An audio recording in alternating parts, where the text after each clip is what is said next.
Hello and welcome to The Hearing. I'm John. And from Chicago's North Side, I am Scotto.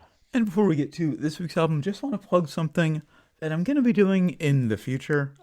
Like a little bit after this episode comes out, probably late May or late April, early May. When I started releasing singles early last year, I didn't think I'd ever be doing another album, but I have decided to release another album. Cool.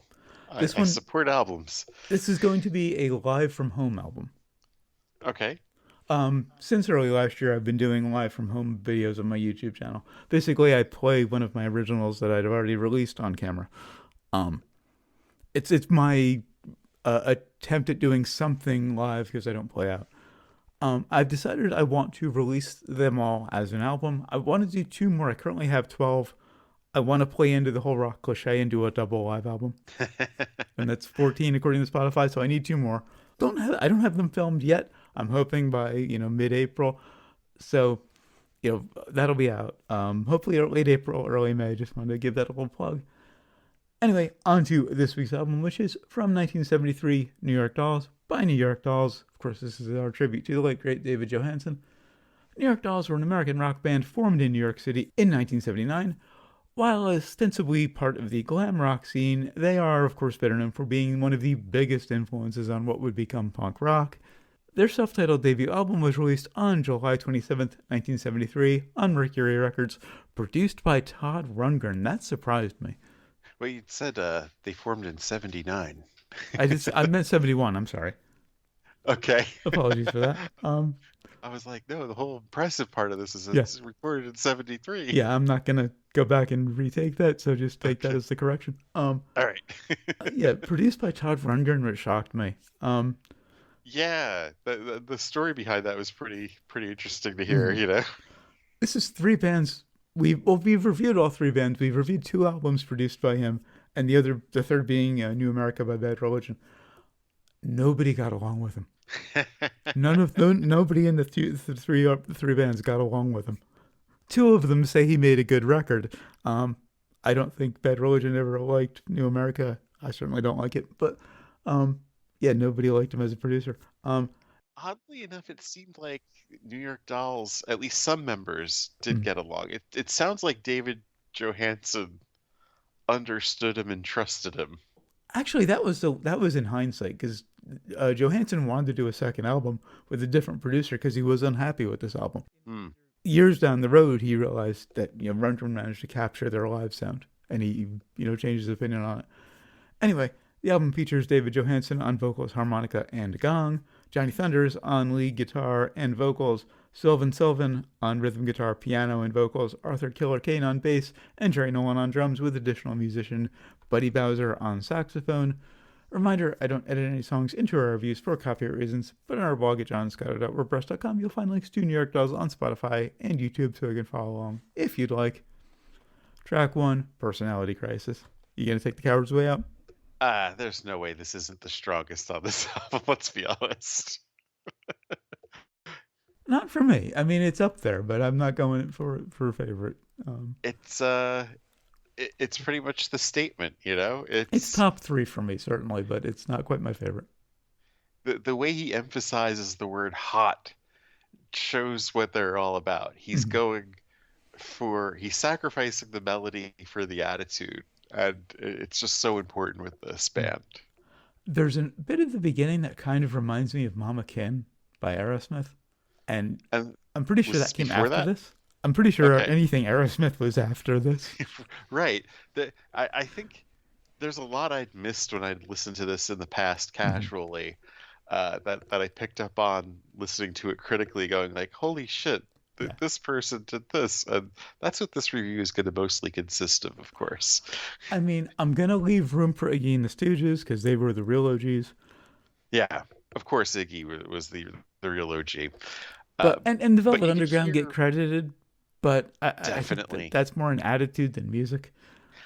They were definitely influenced by the Mhm. Velvet Underground Yeah. here, Oh yeah. and you But could also hear the Doors, and weren't the Ramones also before this too? no, Ramones are 75. Okay, This all is right. this is and this is what I'm gonna say. If you harken back to our MC5 review early, I think it was last year. Fuck the MC5. This is the beginning of punk. Hmm. I mean, I'd say with the Johnny possible Rotten. exception of Iggy, because he predated them a little bit.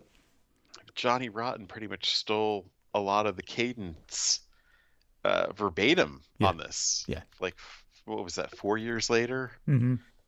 when Never Mind the Bollocks. Yeah. Were they 75 or 70? I think it was I th 76 I because think it was. Death was 75.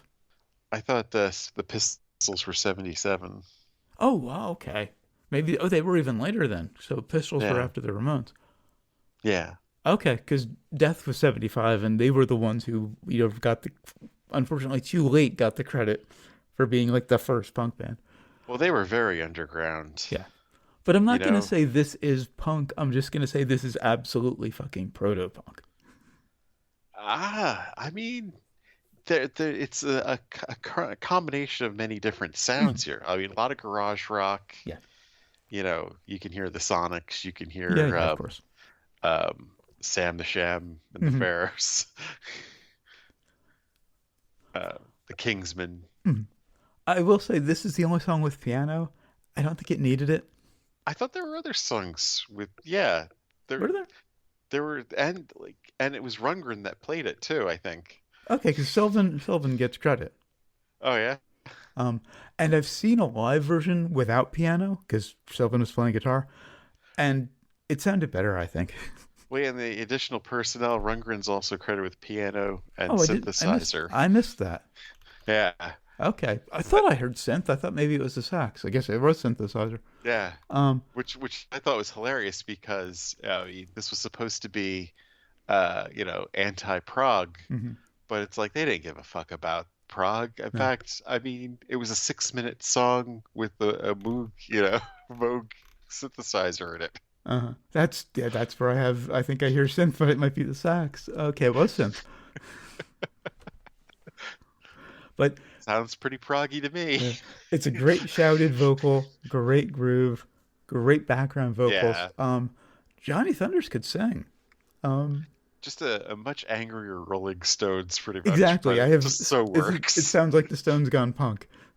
Yeah, There's a nice pause before the third verse, where you think they're gonna bring it down and they don't. right. Nice head fake. Track two, looking for a kiss, like the spoken intro. Love the opening riff. Good groove. I've heard so many guitarists cite Thunders as a big influence. It was nice to finally hear them because the only songs I'd heard from them before this were, of course, Personality Crisis and Jet Boy. But it was really great to like get an insight into Thunder's playing and see why he was so influential. And man, Johansson really just knew all the wrong buttons to press to get people's faces uh, and to piss people off. and And it he just, was so Jagger influenced. yeah, oh, definitely. And this is another one of those songs that the Pistols just totally ripped Uh-huh. off. Oh yeah. Let's not forget the Pistols were the monkeys of punk. Definitely, the Punkies. For those who don't get the reference, they were assembled by Malcolm McLaren to promote Vivienne Westwood's clothing store because the punk movement was already sort of happening. She was playing into it as a fashion designer, and he needed guys who fit the part to be in a band to promote the store. I mean, the difference, of course, is the Monkees were actually good musicians. Yeah. Well, the only I will say, Sid, Steve Jones. Steve Jones, Glenn Matlock, the bassist, who actually Oh yeah. played on Nevermind the Bullocks, the drummer whose name is escaping me right now, solid players. Sid was a joke, and Well, every yeah. bass player knows that. Right. And Rotten is overrated. Yeah. But the other three, the power trio who actually played on the record, solid as hell. No disrespect to them. Track three, Vietnamese Baby. Nice moody atmosphere here. The opening kind of reminds me of the Dead Kennedys. Right. And just a reminder, this is 1973. Mhm. The Vietnam War is still going on. Yeah, yeah. And this is Or it had just sort of, it was coming to a close because it was the year after I ah was born, and I think it technically ended the year I was born. I thought we were still evacuating in Well, we 75. were still moving out, but you know, it wasn't fully in swing. But yeah, it was still there were still things happening. Um, Right. it I was mean, early. it was still pretty much going on when this came out, Yeah. though. Like, it was 74, I think, when we really started to Okay. step down. Right. Um. So to do a song about a Vietnamese baby and Uh, there's, troops coming home and stuff, uh, and yeah, all the wrong buttons. that's why these guys and Iggy and the Stooges were the origin of punk. Yeah, yeah. Love the lead guitar tone on this one. I think the vocal is doubled, which is an interesting approach for someone who can't really sing. Because let's call a spade a spade. I mean, Johansen was a great performer. The man could never really sing. Right. Um, but it kind of allows you to make up for mistakes if you kind of double the vocal because they kind of balance each other. The mistakes kind of balance out. Um, I'm not sure what that sound effect was during the solo. Are you talking about the machine gun drums? Yeah, whatever that was, it kind of, it was like a sound effect in a martial arts movie when someone throws a star. Yeah, something like It that. was that kind of effect. I don't know how they got it. I Like the mean, military drums at the end, though. the line about overkill, and I mean, just wow. Hmm. It's amazing that this didn't have more controversy to it. Yeah. I guess it just didn't get enough attention back then, Hmm. but nobody was going to play this on the No, radio. no, no. I mean, Personality Crisis, I think, is the only one that got any play. Yeah, yeah. Jet Boy, I knew from other sources. I mean, obviously, I wasn't around to hear this on the radio at the time, but yeah, I don't think I've ever heard anything. I don't know that I've ever heard Personality Crisis on the radio. Come to think of it, I'm sure we played it. maybe. But I'm saying like classic rock radio never touched the Dolls. It's true. I didn't. I never heard the Dolls until the internet came around. Probably till YouTube came around. Um, Track 4, Lonely Planet Boy. Nice spot for an acoustic number. I did not expect acoustic from the Dolls. I was not expecting a ballad either. What the fuck? Kind of reminds me of the Underground. Yeah, he's definitely going for a Lou Reed here. Nice to hear a soft vocal from Johansson. Yeah, this whispery delivery he's got going on. And this is not the song I expected to hear sax on. Or acoustic guitar. Yeah. Well, no. Once I hear acoustic, I'm like, okay, that's a brain fuck. But okay, I can get my head around acoustic Dolls. But then saxophone. They have plenty of upbeat, kind of bluesy, raunchy songs that Yeah, a sax would work perfectly on. You could have put a sax solo on Personality Crisis. Would have worked perfectly. This is not the I'm, song I expected sax they're on. they're definitely going for that Velvet Yeah. Underground, David Bowie Oh, yeah. kind of sound here. The sax solo is a little low in the mix, but it works for the track. Track 5, Frankenstein. This is my pick for favorite. And it's not It's an Edward Winter cover. it's like they definitely had a time machine. They somehow knew what Interpol was gonna do 30 years later, Uh-huh. because the melody is pretty much an Interpol song. The Misfits, the Pistols, Yeah. of course. Hmm. Just everybody took from this. Yeah, yeah. Great explosive opening. Those guitars sound enormous. Love the verse melody. The reverb on the vocal is interesting because I'm real touchy with reverb. I don't like a lot of it. I've heard way too much overly reverbed guitars and drums, Yeah. particularly drums coming up in the 80s. So I'm real touchy about reverb, but they threw a ton of reverb at his vocal and it worked. This song has a great sonic build. And then my notes about a synth because I did not see that Rundgren had played synth on the album. See, critics had written that they were, anti-prog, but it's Mhm. like, were they though? Well, I mean, Or is that something you projected on them? you get Rundgren to produce. The man's going to go to a synthesizer at some point. He just has to. But this is a 6-minute song, and Yeah, yeah. yeah, there's a synthesizer in it, and all that production on it. Hmm. I mean, it really, honestly, it should not have been 6 minutes. They probably minute or so too long. I would normally be the one complaining about that sort of thing, but it keeps building. It keeps getting bigger and more epic. I just loved it. I felt like they kind of they hit their peak, and then they kept just kept it going with the Mm. same for a while, and it didn't need to be. They could have gotten out Mm. with this probably better impact. It probably would have been my pick for strongest if Mm. they had. Track 6, Trash. Great sort of rockabilly groove on this one. Yeah. Nice timing change at the end of what I'm gonna call the chorus. It's got this kind of folk structure where the same verse melody repeats over and over again. I don't know that it really has a chorus per se. Um, it's very repetitive. I do like the spoken line in the middle and those nice high ethereal background vocals on the right. This is another one that could have easily been recorded 10 to 20 years later Yeah. and just been released. It's old school punk before there was a punk. You could hear Social Distortion Oh doing yeah. this, maybe. Well, they were pulling from the same people that Social was pulling from. Well, True. sort of. I mean, Mike Ness wants to be Johnny Cash. Um, Yeah. but yeah, same sort of vibe. Track 7, Bad Girl. Great opening riff, great groove. Love the distortion on the rhythm guitar. It's ahead of its time. It's like that real, like, fizzly 80s, like, high gain distortion. I did not know they had that in 73. Right. And of course, I mean, wonder how if Rundgren was, Mm. behind it or Yeah. this could have been an AC/DC song Oh, easily. yeah. Yeah. Great short solo. Interesting reference to nuclear war at the end of a Yeah. song called Bad Girl, which is ostensibly about getting laid. Well, yeah, the point is, what's the use? We're all gonna die anyway, Right, so why don't right, we just fuck? right.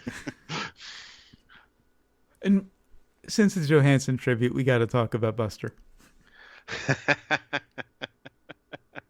Oh yeah, Buster Poindexter. I was sure you were going to suggest that album, the one with Hot Hot Hot, as a joke. I didn't want to joke about it because what happens if you were into it? I didn't want to run that risk. But Johansen was a genius at just fucking with people. Yes. Because Buster And Poindexter was a total joke. That was yeah, like Andy Kaufman level. yeah. And it was a chance to make some money too, Yeah. at the same time. I think he was just goofing, and Hot Hot Hot took off, and he was like, okay, fuck it. Like, he didn't expect to get anywhere with it. Because I think he tried like a proper solo career, and it didn't really pan out. I think it was a great like MTV thing too. It was Hmm. all perfect Yeah. at the same time for all that to come together. Right. But you talked about, you're pushing buttons and, getting in people's faces with things. Buster Poindexter was that. I just don't think a lot of people got the joke. I know I certainly didn't back then. Looking back, No, knowing, what he came from, I get the joke now. right.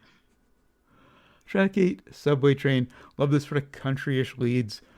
That impressed me from Johnny Thunders, who I just expect to be like this, bluesy Keith Richards wannabe guy, but louder. Did do these And I like don't proper country understand. licks.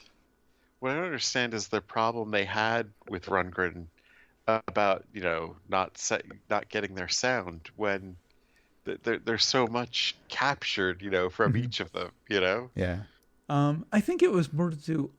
Rundgren, from what I've heard from Angie Partridge and Greg Graffin, XTC and Bad Religion, is an autocrat. Yeah.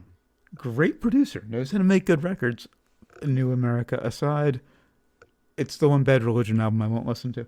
Um, there's even stuff on No Substance that I like. One of my favorite songs of theirs, Shades of Truth, is on No Substance. That's the one most people hate. Um, but yeah, in the studio, Rundgren is an autocrat. He runs the show. He's the boss. And, you bring in, these temperamental control freak songwriters, particularly someone like Partridge, there's going to be an issue. And I get the feeling Johansen is kind of the same guy. He runs the show, you know? And for Subway Train, you could definitely. This is where you really hear the Doors influence here, Oh, yeah. where the like it's Mojo Hmm. rising practically. And I think Joey Ramone borrowed a lot from this vocal. Yeah. Um, incidentally, nice doubling on the left. They doubled the certain parts of the lead vocal. It wasn't a harmony; it was a unison, just kind of doubled. That was nice. Nice loud lead guitar tone, great guitar solos. I like how it's a different solo in each year both times. Yeah, there was a lot I could hear on one from like the YouTube version Mm. versus the Spotify Uh, version. The YouTube version, I could hear panning a lot more than the Spotify version for Interesting. some reason. Hmm. Yeah, Maybe they just like had a better copy. the guitar was just like panning in and out, not on Mhm. this song in particular, but throughout the album. There was a lot of panning. Wouldn't surprise me if Spotify overcompresses things too. Yeah, Um, or it could just be my work headphones are mm, shittier than my personal ones. that's also a good possibility. Yeah. Um, Track 9, Pills. This is a Bo Diddley cover, which surprised me because it's a Bo Diddley song that doesn't have a Diddley beat in it. Yeah, it's not recognizable as a Bo Diddley I song, have to go but check out the original to see if that yeah, had the same Diddley beat. here. Um, Great harmonica sound and solo. Johansen was a damn good harmonica player. Um, Great groove, great guitar sounds. Not much else to really say about this one. Right, because it's very short too. Yeah. It's under 3 minutes, Mm. and it's just perfect as is. Yeah, yeah. Track 10, Private World. Love that bass tone. Great lead guitar work. Great double lead guitar. Um, do you think this one needs more cowbell? It's again, it's way ahead of its time, Yeah. 10, 20 years ahead. Mm-hmm. It's kind of a take on Louie Louie. A little bit, yeah, yeah. Yeah, the piano was a bit of a surprise. Yeah. It gets a bit repetitive. I think it needed a bridge. I noticed that in additional personnel, there was another piano player too in Oh, it. So okay. they had three people playing piano in this. And finally, track 11, Jet Boy. The only other one I knew before tonight. Great opening riff. Love all the reverb on the claps. Great groove in the chorus. Great solos. Again, different each year. Love those high background vocals toward the end. They really needed something to bring that same energy as Personality Yeah, yeah. Crisis, but Great I don't bookends. think it was. I don't think it was possible though. This comes damn close. It's kind of like a Kiss song before Kiss, of course. A little bit, yeah. I mean, Kiss were, despite being all about the money and lumped in as a metal band, they were very punk. Kind of, yeah. I mean, They they were were very taking. influenced by punk because they were a bit after, but I think they were taking influence from punk. I think they were taking influence from prog too in a performance. little bit, yeah, yeah. And You know, and they did get pretty proggy on a couple of songs. like to take the whole kabuki, Hmm. Yeah, approach right. to it. That seems like something you would get from prog. Hmm.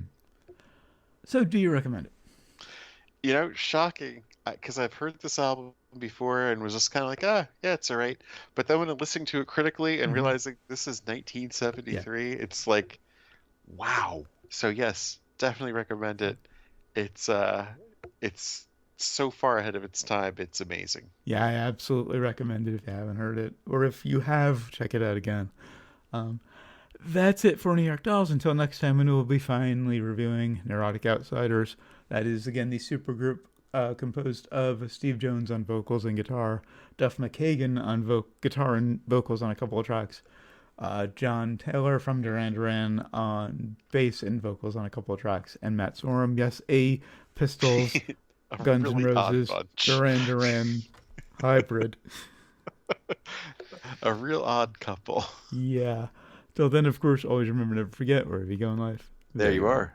are.